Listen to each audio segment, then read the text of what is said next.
Here's a fun story. I'm so glad you pulled this thing. Let's go off on this for a minute. Princeton University professor, you know this is going to be chock full of goodness. He's blaming cancel culture over after the outrage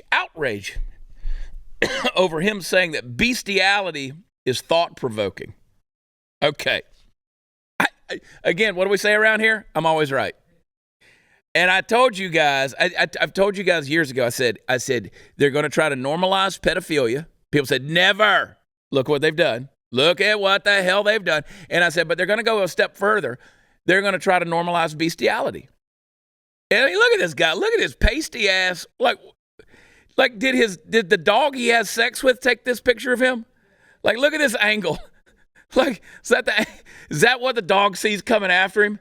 This guy with his hard on coming after his animal? Probably. I mean, I don't think you write this paper without having, thought about doing it. Right? Well, you kind of got to map it out a little. Yeah, this doesn't feel like, just a thought exercise. I feel like, you've put... Now, I actually did read this study.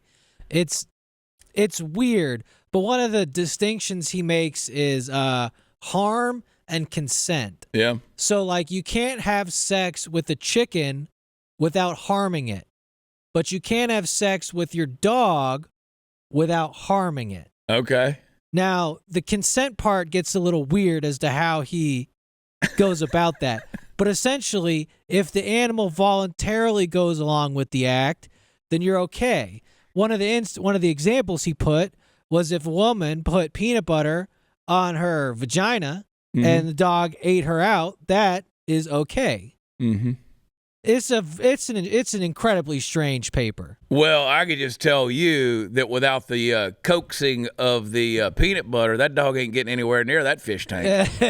Probably probably not. My real feeling is, in the Bible, anytime bestiality comes up, it usually means the end is nigh. Yeah, you get stoned. Most of the societies that get into bestiality tend to get erased from the face of the earth. That's when the Lord looks down and goes, "Hey, dog, y'all gotta quit this out. You gotta knock it off, brother." Have I not given you enough places to put your penis? Yeah, like I feel like that's the point where God is like, "All right, we gotta run this back. This has gone too far." You got a perfectly good woman over here. Yeah, there's so many places, so many things you can do. Be gay, please. Don't have sex with the animals. And again, this thing. So basically, between the harm and the consent, we're discussing the diameter of the hole. Yeah, pretty much. Essentially, a chicken has nowhere good to put your penis. Yeah. Right. So you're torturing the chicken.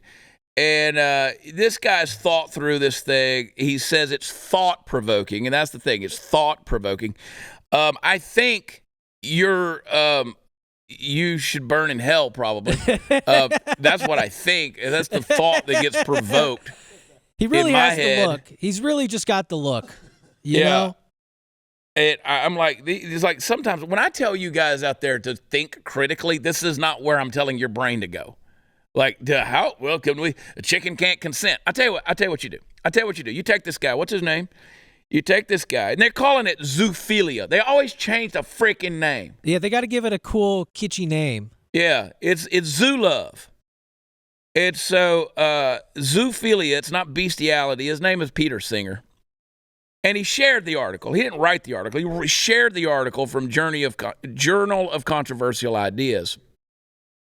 But he is an editor there, and he helped co-found that. And, he says, just because I shared it doesn't mean I agree with it. Okay.